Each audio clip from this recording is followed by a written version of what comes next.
Good morning विद्यार्थी मित्रांनो, आज आपण पाहणार आहोत लोकसत्ता संपादकीय विश्लेषणासहित 14 मे 2020.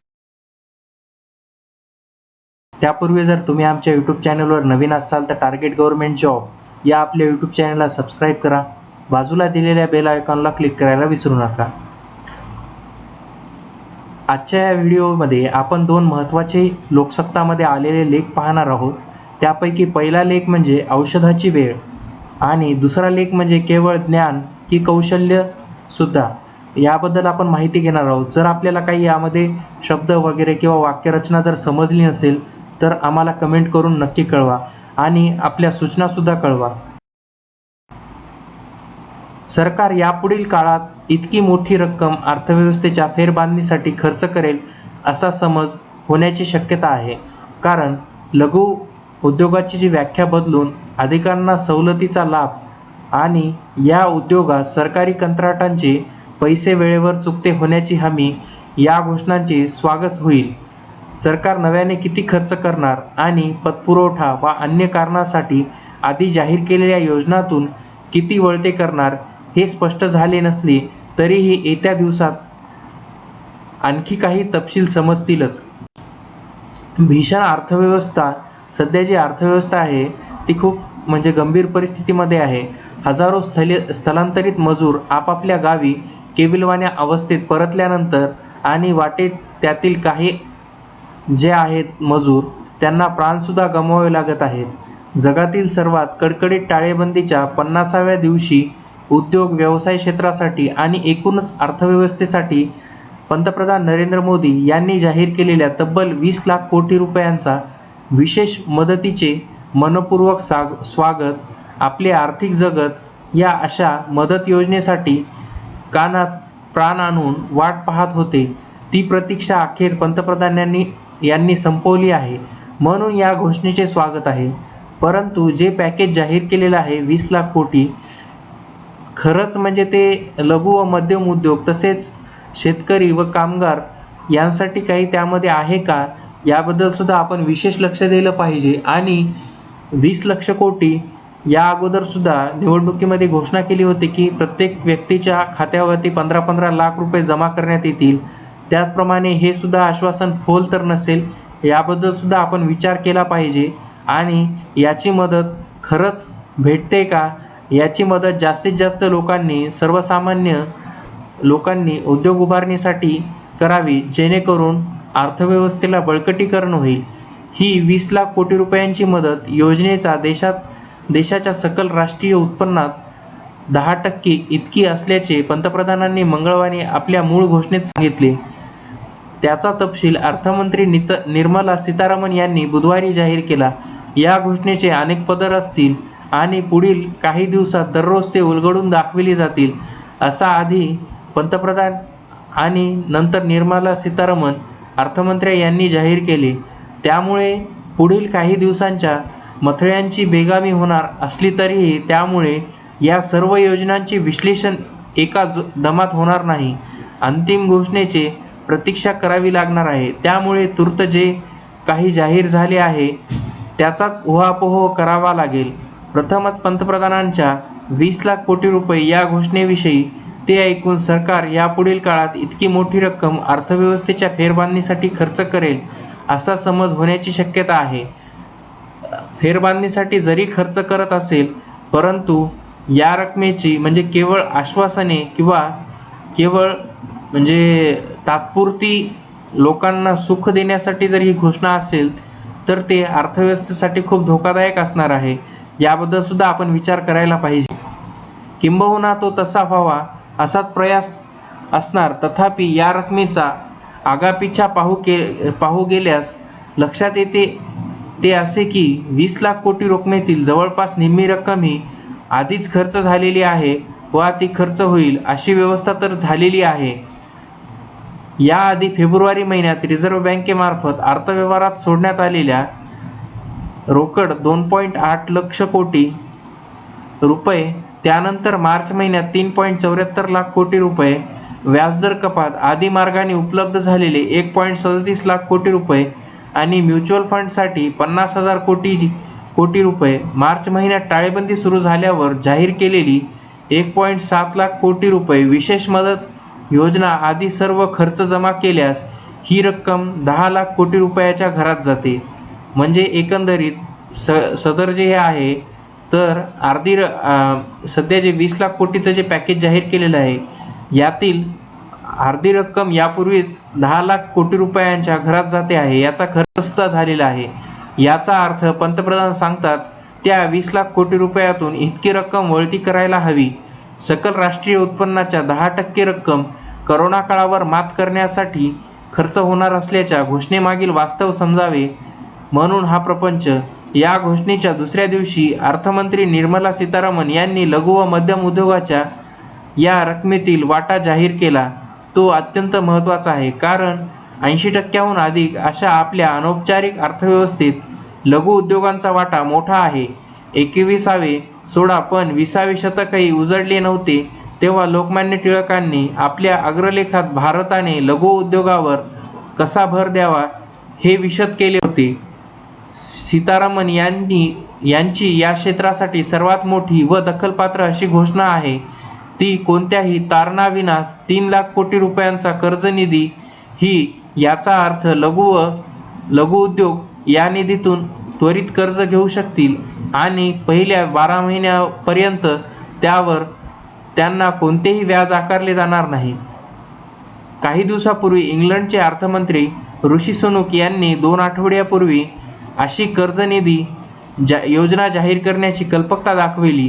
तिची दखल कोविड स्कोप 19 एप्रिल सावधान चर्चाच सुरू आहे या स्तंभात घेण्यात आली होती. त्या उल्लेखलेली आपली चर्चा आता संपली असे अनुमान सीतारामन यांच्या घोषणेवरून काढले असते अस्थानी ठरणार नाही. पतपुरवठ्याअभावी लुळे पडलेले उद्योगधंद्यास अशा मदतीची तीव्र गरज होती ती आता मिळेल. त्याचप्रमाणे ज्याची कर्ज परतफेड संकटात आहे त्यांसाठीही अतिरिक्त 20,000 कोटी रुपयांची योजना अर्थमंत्र्यांनी जाहीर केली. यापूर्वी सुद्धा कर्ज बुडवे जे आहेत त्यांसाठी सरकारने 67,000 कोटी रुपये माफ केलेले आहेत आणि यावेळेस सुद्धा जे कर्ज परतफेड संकटामध्ये अडकलेले आहेत त्यांना सुद्धा सरकार असाच सरकारी पैसा देणार का याबद्दल सुद्धा आपण विचार करायला पाहिजे. परंतु ही योजना आधीच्या 3 लाख कोटी रुपयांच्या व्यापक योजनेचा भाग आहे किंवा काय हे कळावयास मार्ग नाही. त्याखेरीज महत्त्वाची दखलपत्र घोषणा म्हणजे निधींचा निधी म्हणून 50,000 कोटी रुपयांची व्यवस्था करण्यात आली आहे. ही रक्कमही स्वातंत्र्य असेल तर लघु उद्योगांसाठी एकूण 3.70 लाख कोटी रुपयांची तरतूद होते. लघु उद्योग क्षेत्राचा आकार लक्षात घेता ही रक्कम लहान वाटू शकेल पण या थेट खर्चाव्यतिरिक्त लघु उद्योगांची व्याख्या बदलणे या उद्योगांना सरकारी कंत्राटीतील निविदात सहभागी होण्याची संधी आणि मुख्य म्हणजे 200 कोटी रुपयापर्यंतच्या कंत्राटासाठी परदेशी कंपन्यांना मज्जाव या घोषणा महत्त्वाच्या ठरतात. व्याख्या बदलल्यामुळे लघु उद्योगांना आता बराच काळ लघु म्हणून घेता येईल याचा तपशील तपासायला हवा. याचे कारण या लघु उद्योगाचे महाउद्योगात रूपांतर व्हावे यासाठी प्रयत्न करायचे की ते अधिक काळ लघु राहतील यासाठी उपाययोजना योजायचे हा प्रश्न आहे. तथापि या सर्वापेक्षा स्वागत होईल ते सर्व सरकारी देणी पुढील 45 दिवसात फेडण्यात येतील. या यांच्या घोषणेचे अजूनही आपल्या देशात अनेकांची बिले तंगावणारी सरकार आहेत. एका अंदाजानुसार ही रक्कम सुमारे 8 लाख कोटी रुपये असावी. त्यातील लघु उद्योगांची देणी तातडीने दिली जाणार असतील तर या क्षेत्रातून त्यांचे स्वागतच होईल. अर्थमंत्र्यांनी बिगर बँकिंग वित्त संस्थांसाठी 30,000 कोटीचा पतपुरवठा जाहीर केला आहे. त्याचेही स्वागत आवश्यक ठरते. याचे कारण रोख रकमेअभावी या कंपन्यांच्या नाकतोंडात पाणी जाऊ लागले आहे. त्यांना याचा आधार मिळेल. या 30,000 कोटी पतपुरवठ्यासाठी सरकार स्वतःची हमी राहणार ही बाब मात्र दखलपात्र आहे. विद्यार्थी मित्रांनो, यापूर्वी सुद्धा बँकेसाठी जर सरकार निधी जर उभा करत असेल पण बुडीत बँकेसाठी काही बँकांसाठी यापूर्वी येस बँकेसाठी SBIला गुंतवणूक करण्यासाठी सांगितलेले आहे. परंतु त्यानंतर काही बँका बुडलेल्या आहेत, 2-3 बँका बुडण्याच्या मार्गावर आहेत आणि बुडलेल्या पण आहेत. यांच्यासाठी का नाही, म्हणजे एका बँकेसाठी दुजाभाव आणि दुसऱ्यासाठी म्हणजे चांगलेपणा, याबद्दल सुद्धा आपण विचार करायला पाहिजे. याखेरीज कर्मचारी भविष्य निर्वाह निधीसाठीचे योगदान 12% 10% आणून सर्वसामान्यांच्या हाती दरमहा 2% अधिक रक्कम शिल्लक राहण्याची सोय ठेवली जाईल, असे अर्थमंत्री म्हणत असल्या तरीही अंतिमतः त्यातून दीर्घकालीन नुकसानच संभवते.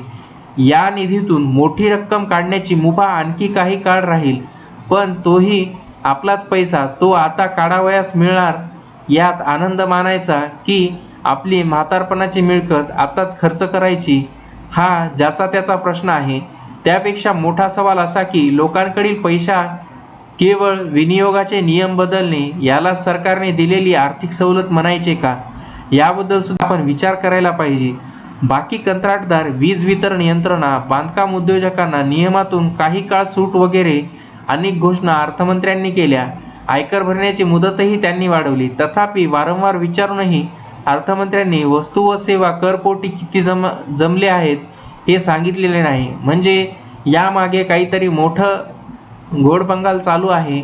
याबद्दल आपण लक्ष वेधले पाहिजे आणि आपण सुद्धा अर्थव्यवस्थेचा भाग म्हणून सदरील वस्तू व सेवा करपोटी किती जमा व खर्च झालेला आहे याबद्दल आपण सुद्धा विचारायला पाहिजे सरकारला. कारण की आपण तरुण विद्यार्थी भारताचे भविष्य आहोत. या संदर्भातील कायद्यानुसार दर महिन्याच्या पहिल्या आठवड्यात आदल्या महिन्यातील कर वसुली जाहीर करणे आवश्यक आहे. तो नियम सरकारनेच बाजूस सारल्याचे दिसत आहे. एकंदरीत यापूर्वी सुद्धा म्हणजे बऱ्याच राज्यांनी कर जमापोटी किती जमलेले आहेत ते परतावा मागितलेला असून सुद्धा तो देण्यात आलेला नाही. आणि सरकारने जर असे नियम मोडत असतील तर ह्याला उपयोग नाही आहे. तसेच या वाढीव खर्चासाठी पैसा कुठून येणार हे सांगण्यासही त्यांनी नकार दिला. सर्व घोषणा होऊ देत मग सांगेन, हे त्यांचे यावर उत्तर. तसेच विद्यार्थी मित्रांनो, आपल्या पंतप्रधानांनी ओपन प्रेस कॉन्फरन्स किंवा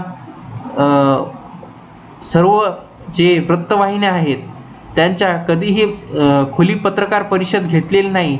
याबद्दल सुद्धा आपण सर्व विद्यार्थ्यांनी विचार करायला पाहिजे. म्हणजे पंतप्रधान हे केवळ अभ्यास करून किंवा काही गोष्टी पाठ करूनच येतात असे आहे का, याबद्दल सुद्धा विचार करायला पाहिजे.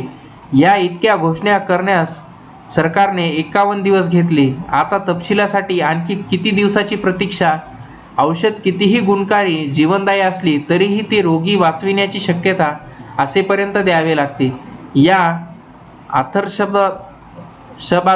बाबतही असे म्हणता येईल, रोग्याचे काय होते ते लवकरात लवकरच दिसेल. दुसरा जो लेख आहे, केवळ ज्ञान की कौशल्य युद्ध. तसे पाहिले तर आपल्या शालेय शिक्षण प्रणालीमध्ये काही मूलभूत आणि आमूलाग्र बदल होण्याची गरज गेले कित्येक वर्ष दुर्लक्षितली जात आहे. विद्यार्थी मित्रांनो, या लेखामध्ये जे आपले शालेय विद्यार्थी आहेत, शाळा शिकणारे विद्यार्थी जे आहेत, त्या मुलांच्या शिक्षणामध्ये आमूलाग्र बदल म्हणजे जसे की ऑनलाईन परीक्षा वगैरे इतर गोष्टींवर म्हणजे बदल व्हायला पाहिजे, हे बऱ्याच वर्षापासून दुर्लक्षित आहे. असे व्हायला पाहिजे किंवा नाही, या लेखामध्ये आपण सविस्तर पाहणार आहोत. कोरोना काळात शाळेत शिकणाऱ्या मुलांसाठी देखील ऑनलाईन शिक्षणाचा बोलबाला होऊ लागला. पण शिक्षणाची आणि जगाचीही यापुढे पावले ओळखली जाऊन जर स्वतःच्या पायावर उभे राहण्यासाठी मुलांना सक्षम करायचे असेल तर आजच्या ऑनलाईनवर समाधानी न राहता त्यापुढेही जावे लागेल. ते कसे आणि याची रूपरेषा काय मांडणार याचे टिप्पणी स्वरूपात पाहू आपण.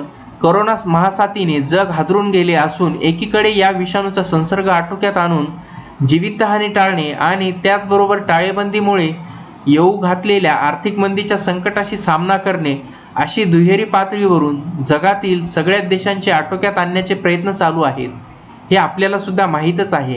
हा संसर्ग आटोक्यात आल्यानंतरही पुढील अनेक दशकांसाठी जगभरातील ग्राहक व त्यांच्या गरजा बदलत आहेत आणि त्यासाठी आपल्या उद्योगांचा मूळ ढाचा म्हणजेच बिझनेस मॉडेल, उद्योगशैली हेच पूर्णपणे नव्याने कसे उभारता येईल यावर विचार करायला जग प्रवृत्त झाले आहे.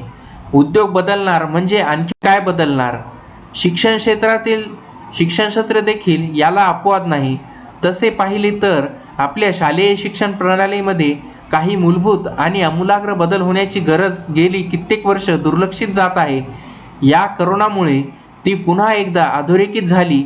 इतकेच, गेल्या 3 दशकांपासून प्रामुख्याने आर्थिक उदारीकरण, तंत्रज्ञान आणि दूरसंचार यातील उत्क्रांती, उत्पादन आणि सेवा यांचे बदलते समीकरण यामुळे आपल्यातील प्रत्येक जीवनमान बदलत असताना आपली शालेय शिक्षण पद्धती, त्याचा ढाचा, त्यामागील विषय, मूल्यमापन प्रक्रिया यांमध्ये काही रचनात्मक आणि गुणात्मक बदल झाला नाहीये.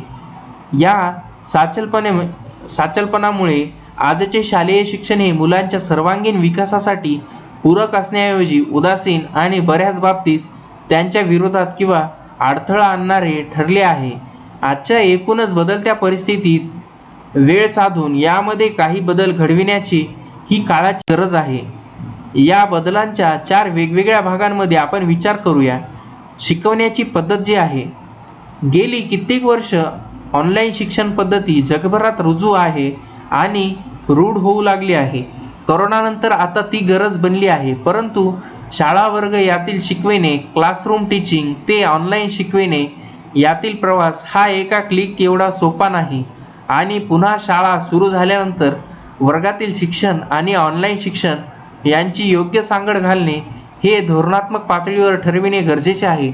यासाठीच पायाभूत सुविधा, विशेषतः वीज पुरवठा, संगणक किंवा स्मार्टफोन आदी उपकरणे आणि अव्याहत इंटरनेट संपर्क याची उपलब्धता करून देणे जितक्या महत्त्वाचे आहे, तितकीच किंवा त्यापेक्षाही जास्त गरज आहे ती त्याला लागणारी मानसिकता तयार करण्याची. ही मानसिकता विद्यार्थ्यांबरोबरीने शिक्षकांमध्ये देखील तयार करावी लागेल. ऑनलाईन आणि वर्गात शिकविणे या दोघांमध्ये लागणारे कौशल्य पूर्णपणे वेगळे आहे आणि त्या आत्मसात करण्याची वृत्ती घडविल्याशिवाय हे प्रयोग यशस्वी होणार नाही. शहरी भागातील शाळांमध्ये अशा प्रकारच्या सुविधा उपलब्ध करण्याबरोबरच ग्रामीण भागातील शाळांमध्ये आवश्यक असलेल्या पायाभूत सुविधा या कॉर्पोरेट क्षेत्राच्या मदतीने CSR निधीतून उभा करण्यासाठी तातडीने पावले उचलावी लागतील. हे करत असताना दूरशिक्षणाच्या म्हणजेच रिमोट लर्निंगच्या शिक्षण प्रणालीसाठी शिक्षकांना तयार करणारे उपक्रम तयार करून दूरशिक्षणाची कला विकसित केलेली शिक्षकांची फळी निर्माण करून ग्रामीण शाळांमधील शिक्षणाचा जो दर्जा आहे ते वाढविण्याची संधी साधण्याचे काम शिक्षण धोरणकर्त्यांना युद्धपातळीवर करावे लागेल. दुसरा म्हणजे शिक्षण प्रणाली. करोनाच्या या दिवसांमध्ये, करोनाचा जो काळ चालू आहे या दिवसांमध्ये संपूर्ण चर्चा ही ऑफलाईन ते ऑनलाईन प्रवास एवढ्या दरम्यानच मर्यादित आहे. मुळात प्रश्न आहे की या बदलत्या काळात वाढणाऱ्या अनिश्चिततेवर मात करता येते. सभोवतालच्या बदलांसोबत जुळवून घेणे आणि समस्या निवारण म्हणजे प्रॉब्लेम सॉल्व्हिंग यासाठी लागणारे शिक्षण आपण मुलांना देतो का? ही सगळी प्रणाली ज्ञान केंद्रित न ठेवता कौशल्य केंद्रित करण्याची गरज आहे. म्हणजे ज्ञानाऐवजी कौशल्य नव्हे, ज्ञानपुरते मर्यादित न राहता कौशल्य सुद्धा. यातून आपले कित्येक विषय हे पिढ्यानपिढ्या बदलले नाहीत आणि त्याची धडकी भरणे आणि गती आवड नसतानाही शिकणारे मुले भरडली जाणे देखील थांबले नाही. शिकविल्या जाणाऱ्या विषयांमधून घडणारी मानसिकता ही नोकरी, रोजगार, स्वयंरोजगार मिळण्यासाठी उपयुक्त ठरते का याचा विचार होताना कधी दिसलेला नाही. शालेय शिक्षणाचा पाया या दृष्टीने कमकुवत राहिल्यामुळे उच्च शिक्षणाचा डोलारा देखील निरुपयोगी ठरत आहे. तेव्हा याची सुरुवात शालेय शिक्षणापासून होणे क्रमप्राप्त मानले पाहिजे. जागतिक आर्थिक मंच म्हणजेच वर्ल्ड इकॉनॉमिक फोरम 2018 मधील द फ्युचर ऑफ जॉब्स या अहवालानुसार आज अस्तित्वात असलेल्या एकूण नोकऱ्याच्या प्रकारांमधील 62% प्रकारच्या नोकऱ्या या 2022 पर्यंत राहणार नाहीत आणि 2030 मध्ये असतील. त्यापैकी 85% नोकऱ्यांचे प्रकार जे आहेत ते आपल्याला माहीत नाहीत. याचा साधा अर्थ असा की आपण घडवत असलेली पिढी नक्की कुठल्या प्रकारचे काम करणार याच्या पलीकडे ठोस ताळेबंद नाही. अशा परिस्थितीमध्येही ज्ञानाबरोबरच जीवन कौशल्य लाईफ स्किल विकसित करणारा अभ्यासक्रम अगदी प्राथमिक शिक्षणापासून सुरू करणे गरजेचे आहे. विकसित देशातील शाळा यामध्ये अग्रेसर आहेत. आपली मुले जागतिक पातळीवर स्पर्धा करण्यासाठी तयार करायचे असतील आणि आपल्याकडे दुसऱ्या पर्याय देखील नाही, तर शालेय अभ्यासक्रमातून कौशल्य शिक्षण घडविण्यावर भर द्यावा लागणार आहे. ते क्रमप्राप्त ठरेल. यातून आणखी 3 महत्त्वाचे मुद्दे देखील होतील. मुलांना आपल्या अंगी असलेल्या गुणांची जाणीव लवकरात लवकर होण्यास मदत होईल. तसेच परीक्षा आणि स्पर्धा यांमध्ये अवास्तव स्तोम कमी होऊन त्यांच्या दुष्परिणामांपासून लाखो मुले वाचतील. नोकरी मागणारी डोके कमी होऊन स्वतःच्या पायावर उभी राहणारी पिढी तयार होण्यास मदत होईल. शैक्षणिक जबाबदारी. शालेय शिक्षणाचा केंद्रबिंदू हा शाळा किंवा शिक्षण मंडळे किंवा राज्याचे SSC, केंद्रीय CBSE किंवा भारतातील खाजगी शाळांचे ICSE यांपुरता न राहता पाल्य तसेच मुले हाच केंद्रबिंदू असला पाहिजे. याचा अर्थ मुलांची कौशल्ये काहीही असो, शिक्षण मंडळाने जे वाढवून ठेवले आहे ते मुलांनी शिकले पाहिजे आणि पदवी घेतली पाहिजे या संकल्पनेचा छेद देणे आवश्यक आहे. शाळांमध्ये शिकवलेले शिक्षण ही मुलांची जबाबदारी नसून मुलांच्या अंगी असलेले गुण आणि कौशल्य ओळखण्यास त्यांना मदत करणे आणि त्यांमधून पारंगत होण्यास आहे. हा बदल मूलगामी असेल आणि एकाएकी तो हाती घेणे शक्य नसेल, पण त्याचा आराखडा बनवून निश्चयी पद्धतीने सुरुवात करायला हवी. त्याचबरोबर आपण मुलांना चांगल्या शाळेत घातले, पुस्तके विकत घेऊन दिली आणि बाहेरील प्रशिक्षण वर्ग लावून दिले की आपण मार्काचे प्रेशर टाकायला मोकळे, या भूमिकेतून पालकांनी देखील बाहेर येणे तितकेच गरजेचे आहे. मुले घडविण्यासाठी पालक, शाळा आणि शिक्षण मंडळे यांनी एकत्रित आणून रचनात्मक कार्यक्रम बनविणे संयुक्तिक आहे.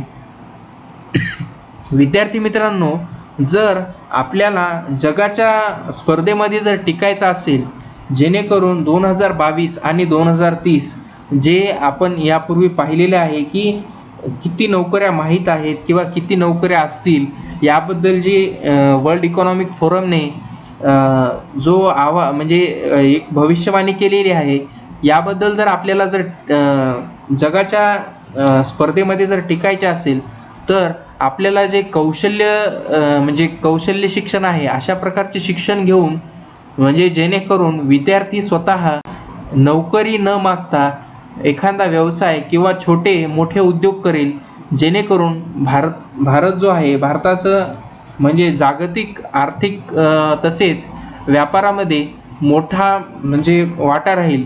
याबद्दल जे तरुण वर्ग आहे यांनी विचार केला पाहिजे. परीक्षा व मूल्यमापन. स्पर्धात्मक परीक्षा, घोकंपट्टी या प्रकारच्या साधनांनी मुलांचे किती नुकसान होते हे वेगळे सांगण्याची गरज नाही. प्रकल्प आधारित शिक्षण, प्रोजेक्ट बेस्ड लर्निंग, रचनात्मक प्रात्यक्षिके, इंटर्नशिप असे कितीतरी मार्ग उपलब्ध असून त्यांची शिक्षणाशी सांगड घालून ते सहजपणे योजता येऊ शकतात. क्रीडा, भाषा, संगीत, कला याचा टॉपअप किंवा वरच्या मार्क्ससाठी विचार न होता त्याचे अभ्यासक्रम तयार करून मुलांकडे पर्याय उपलब्ध करून दिले तर पुढच्या 10-20 वर्षात महाराष्ट्रात वेगळे चित्र पाहायला मिळेल. जेथे आव्हान असतात तेथे त्यांच्यावर मात करून पुढे जायचे मार्ग देखील असतात. ते अंगीकारण्यासाठी इच्छाशक्ती हवी असायला पाहिजे. करोनाशी झगडताना जगाच्या पाठीवर प्रत्येकाकडे अशीच एक दुर्दम्य इच्छाशक्ती असल्याचे प्रत्यय येतोय. हीच इच्छाशक्ती योग्य तऱ्हेने वापरू शकतो तर पुढच्या पिढ्या घडविण्याचे काम आपल्या हातून होईल. तसे न केल्यास आणि जुने तेच कुरवाळत बसल्यास पुढे येणारी अस्वस्थता ही करोना महामारीपेक्षा भयंकर ठरेल, हे वास्तव आपल्याला नकारता येणार नाही. असेच लोकसत्ता संपादकीय तसेच स्पर्धा परीक्षांसाठी महत्त्वपूर्ण व्हिडिओ लेक्चर्स पाहण्यासाठी टार्गेट गव्हर्नमेंट जॉब या आपल्या यूट्यूब चॅनलला सबस्क्राईब करा. बाजूला दिलेल्या बेल आयकॉनला क्लिक करायला विसरू नका. तसेच व्हिडिओला लाईक, कमेंट, शेअर करा.